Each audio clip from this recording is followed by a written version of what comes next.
Oke, bismillahirrahmanirrahim. Assalamualaikum warahmatullahi wabarakatuh. Pertemuan kali ini kita akan membahas tentang distribusi frekuensi. Oke, jadi di sini nanti kita belajar definisinya, bagaimana membuat tabel distribusi frekuensi, kemudian frekuensi kumulatif dan frekuensi relatif. Kemudian kita juga akan membuat grafik histogram, ogive, dan poligon. Yang pertama, definisinya. Jadi kalau dalam penyajian data, kemarin kita sudah belajar tentang menyajikan data secara visual dari berbagai grafik lingkaran yang berbentuk lingkaran, kemudian terus ada diagram batang dan lain sebagainya. Kali ini kita masih sama, temanya adalah penyajian data tapi dalam bentuk tabel. Ya, jadi dalam tabel frekuensi ini nanti setiap jumlah data, jumlah frekuensi dari masing-masing kategori itu terlihat. Jadi kita bisa melihat. Contohnya seperti ini. Ini adalah frekuensi distribusi frekuensi dari minuman soft drink ya, pembelian minuman soft drink. Jadi di sini ada frekuensinya, ada masing-masing kategori, berarti masing-masing soft drink. Kemudian ada frekuensinya. Jadi pembeliannya ini misalnya ada Pepsi, ini ada 13, ada Sprite ada 5. Jadi masing-masing terlihat. Kalau dalam diagram lingkaran dan diagram lainnya itu biasanya kita hanya bisa melihat sekilas. Nah, kalau di sini kita lebih bisa melihat lebih detail. Seperti itu ya. Jadi ini contohnya, ini dalam kelas-kelas. Kalau ini bentuknya kualitatif, ini kualitatif. Kalau di sini bentuknya kuanti. Jadi bisa digunakan untuk data kualitatif dan data kuantitatif. Oke. Kita lanjut ke membuat tabel distribusi frekuensi. Oke. Jadi ada dua tadi untuk distribusi frekuensi untuk data kualitatif dan distribusi frekuensi untuk data kuantitatif. Oke, yang pertama untuk data kualitatif. Begini contohnya. Berikut ini merupakan data dari jenis kelamin kelas X. Jadi jumlahnya ada 15 orang ya di kelas itu. Nah, data seperti ini laki-laki, perempuan, ini adalah data kualitatif ya. Nah, kalau kita mau masukkan, gitu kan, kalau seperti ini, datanya terlihat seperti ini, otomatis kita tidak bisa menyimpulkan berapa banyak sih gitu kan, kita harus menghitung satu-satu, pusing lihatnya ya. Nah, untuk mempermudah kita masukkan ke tabel distribusi. Oke, yang pertama tuliskan kategori yang ada dalam data. Tadi kategorinya ada laki-laki, ada perempuan. Jadi ini kategorinya ya. Nah, kemudian dihitung ya, tadi berada berapa laki-laki dan ada berapa perempuan. Nah, untuk lebih mudahnya kita bisa pakai gambar atau tali, atau biasanya kita ngitung berapa banyak itu kan biasanya pakai 1 X gitu ya, dan lain sebagainya, terserah kalian. Atau bisa langsung kalian tuliskan frekuensinya 6 gitu. Ini berarti ada 6, 1, 2, 3, 4, 5, 6. 6 di sini ada 9 yang perempuan. Jadi kan kita kelihatan jumlah laki-laki di kelas X itu tadi ada 6, dan jumlah perempuan di kelas X itu ada 9. Ini untuk data kualitatif. Nah, untuk data kuantitatif seperti ini.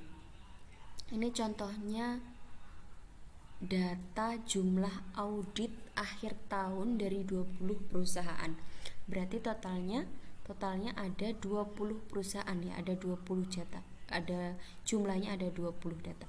Ada 12, 14, 19 dan lain sebagainya. Nah, kalau kita ngelihat seperti ini kan juga akan bingung. Makanya untuk mempermudah kita sajikan dalam bentuk tabel frekuensi. Oke, yang pertama langkahnya adalah menentukan jumlah kelas. Mau kita buat ke dalam kelas-kelas. Jadi kita tentukan ada anggotanya tadi ada 20, keseluruhan jumlah anggotanya ada 20. Nah, mau kita buat jadi berapa kelas. Nah, setelah menentukan jumlah kelas, kemudian menentukan panjang kelas. Setelah itu kita menentukan batas kelas. Setelah itu baru kita hitung frekuensinya. Bagaimana caranya? Yang pertama menentukan jumlah kelas. Nah, biasanya menentukan jumlah kelas itu ada dua cara. Yang pertama menggunakan rumus, yang kedua menggunakan perkiraan atau subjektivitas. Jadi kalau menggunakan rumus ini ada dua rumusnya. Yang sering digunakan adalah rumus yang ini. Ini yang lebih mudah ya. Kalau menggunakan perkiraan atau subjektivitas, jadi misalnya tadi ada 20. Oh, karena 20 saya mau bikin kelasnya 5 lah, atau kira-kira mau saya bikin 4 kelasnya. Nah, itu juga boleh gitu ya, tergantung kalau tergantung kita mau bikin kelas berapa, kita kira-kira itu juga boleh. Nah, tapi lebih enaknya agar lebih pasti kita pakai rumus. Oke, selanjutnya menentukan panjang kelas. Nah, panjang kelas itu jadi misalnya yang masuk di kelas itu adalah yang berapa sampai berapa. Itu namanya panjang kelas ya. Jadi, pertama kita tentukan nilai maksimum dan nilai minimumnya. Jadi di sini dari data ini nilai minimum atau nilai terendahnya adalah 12. Kemudian nilai terbesarnya adalah 33. Udah kita dapat ya nilai maksimum dan nilai minimumnya. Nah, rumusnya adalah data tertinggi dikurangi data terendah min K. K ini adalah jumlah kelas.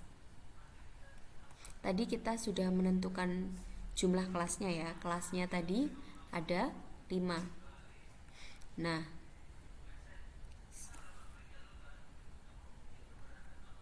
ini ada 5 tadi kita pakai rumus, kemudian kelasnya ada 5.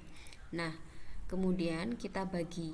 Jadi data tertinggi 33 min data terendah 12 per 5, kita dapat 4,2. Oke, kita bulatkan ke 5 gitu ya. Berarti panjang kelasnya 5, jumlah kelasnya juga 5. Setelah itu kita tentukan batas kelasnya. Tadi nilai terendahnya ada 12 ya, lebar kelasnya 5, panjang kelas atau lebar kelas. Nah, jadi kita mulai dulu dari yang pertama, nilai terendahnya. Gimana cara menentukan batasnya? Yang pertama, batas bawah. Jadi ini rumusnya untuk menentukan kelas-kelasnya, untuk kelas intervalnya. Tadi yang terendah adalah 12, kemudian kita tambahkan 5 untuk panjang kelas. Panjang kelas 5, kemudian kita kurangi 1. Kenapa kita kurangi 1? Coba kalau kita hitung 12, 13, 14, 15, 16, 17. Nah, kalau kita cuma tambahkan 5, itu jumlahnya akan 17. Jumlahnya 17, dan 17 itu nanti masuknya malah jadi 6 data yang masuk di situ. Padahal yang kita inginkan adalah panjang kelasnya 5. Jadi harus kita kurangi 1. Oke. Jadi, nah nanti hasilnya ini merupakan batas atasnya. Yang ini batas bawah, yang ini batas atas. Selanjutnya untuk kelas selanjutnya, jadi setelah 16 kita 17 masuk di sini, sama rumusnya 17 ditambah 5 min 1, 21. Nah, nanti ini merupakan kelas interval ini. Jadi kelas intervalnya 12 sampai 16, 17 sampai 21, 22 sampai 26, 27 sampai 31, 32 sampai 36.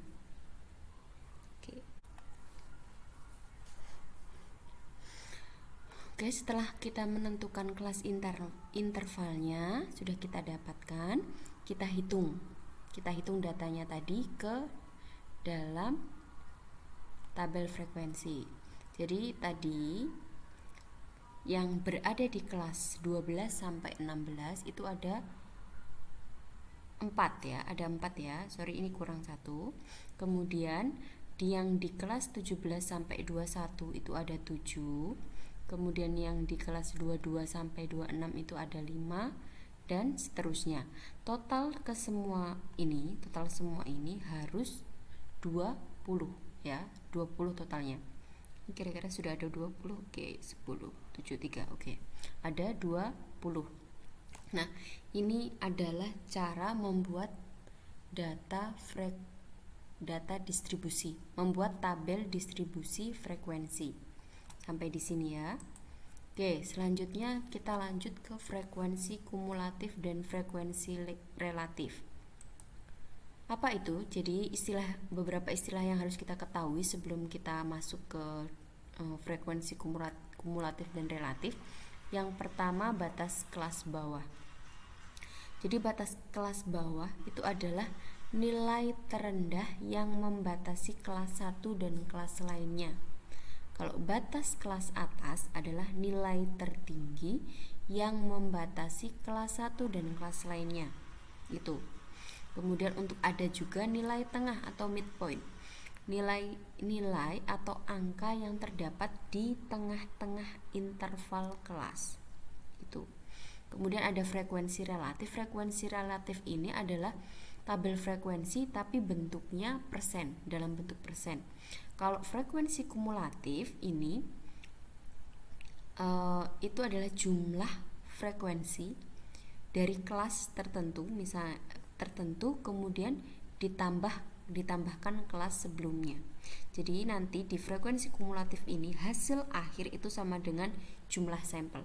Nanti kita akan pelajari lebih dalam. Nah, di sini untuk mencari frekuensi relatif, tadi karena frekuensi relatif itu adalah dalam bentuk persen. Jadi di sini langsung kita masukkan rumusnya adalah F per N. F itu adalah frekuensi, N-nya adalah jumlah data ya. Jumlah datanya tadi ada 20. Oke, kita masukkan di sini 4. Jadi di sini frekuensinya 4 per 20. Frekuensi relatifnya adalah 0,2. 7 per 20. Frekuensi relatifnya adalah 0,35 dan seterusnya. Nah, jumlah dari ini 0,2, 0,35, 0,25 dan lain sebagainya itu adalah 1. Kalau kita mau bikin persentase, ini berarti 2%.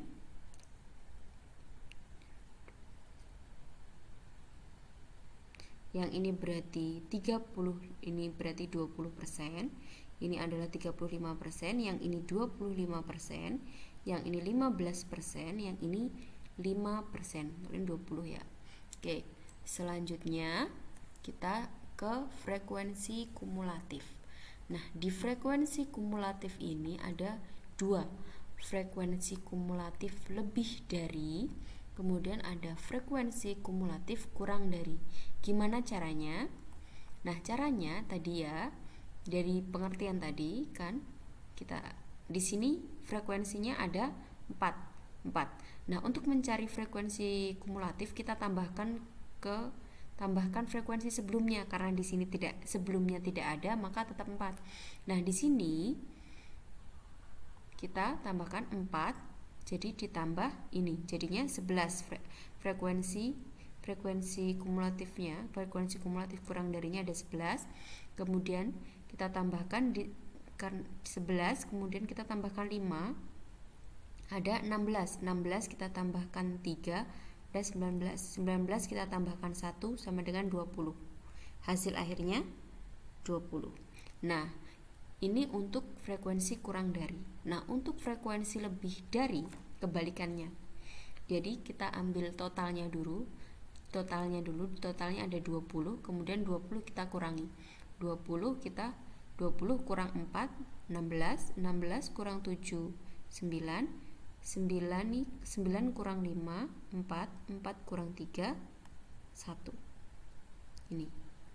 Gini ya caranya mencari frekuensi kumulatif. Frekuensi kumulatif ini nanti akan kita gunakan untuk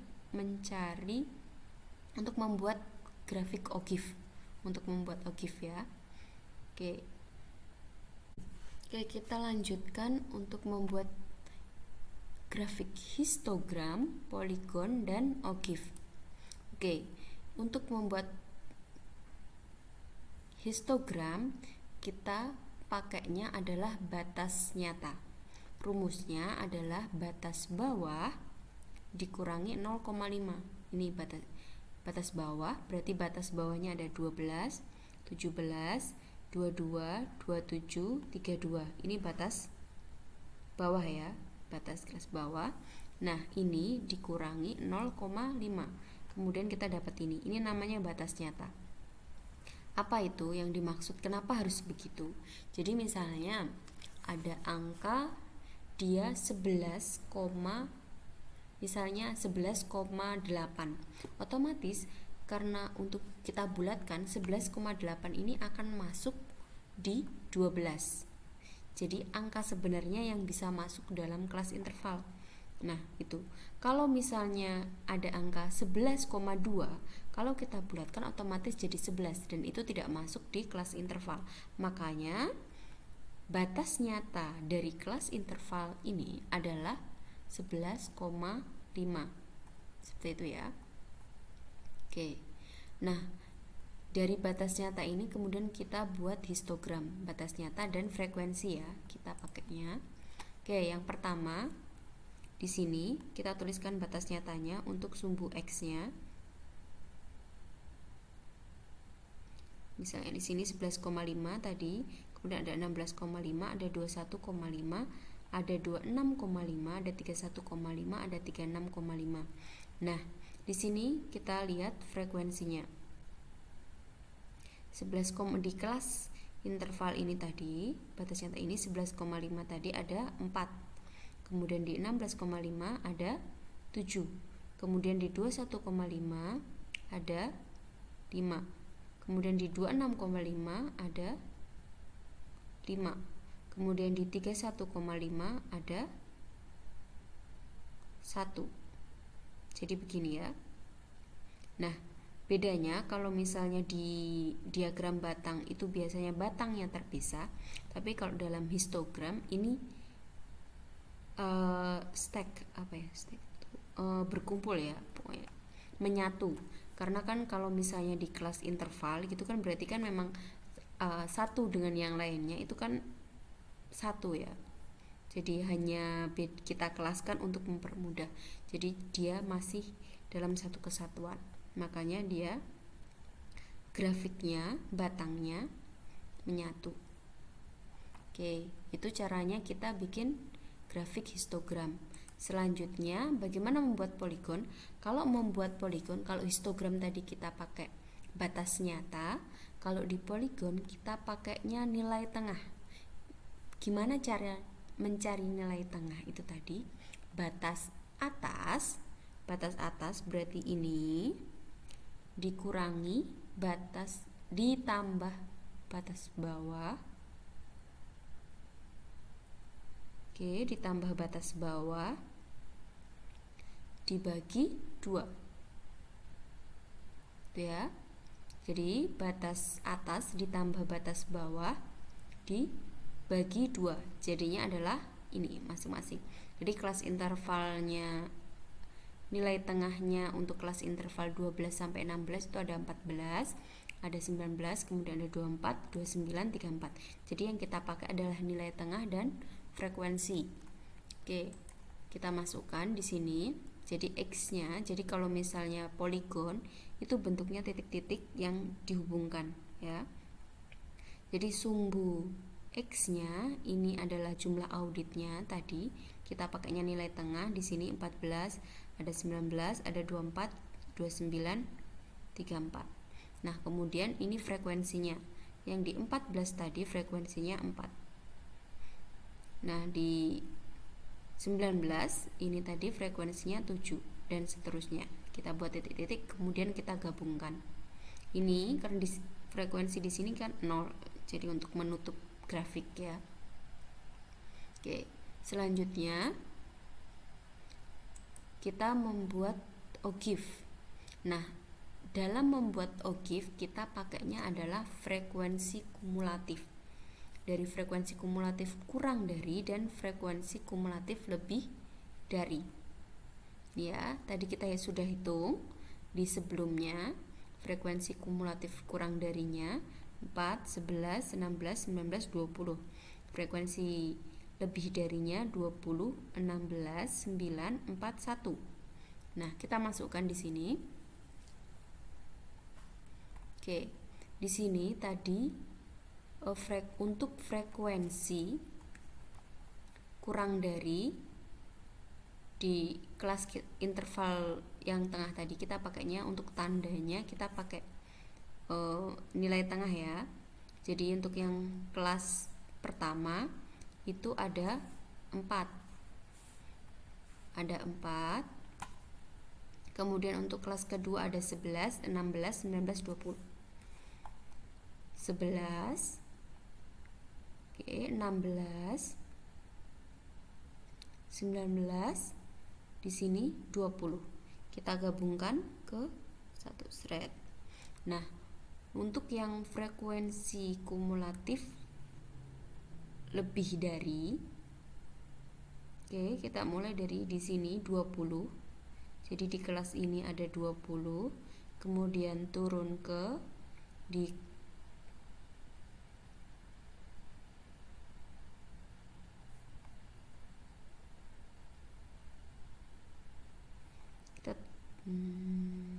kemudian turun, kemudian sampai pada terakhir 34 dan lain sebagainya. Nah, ini adalah OGIF. Ini yang namanya grafik OGIF. Oke, sampai di sini untuk materi distribusi frekuensi. Wassalamualaikum warahmatullahi wabarakatuh.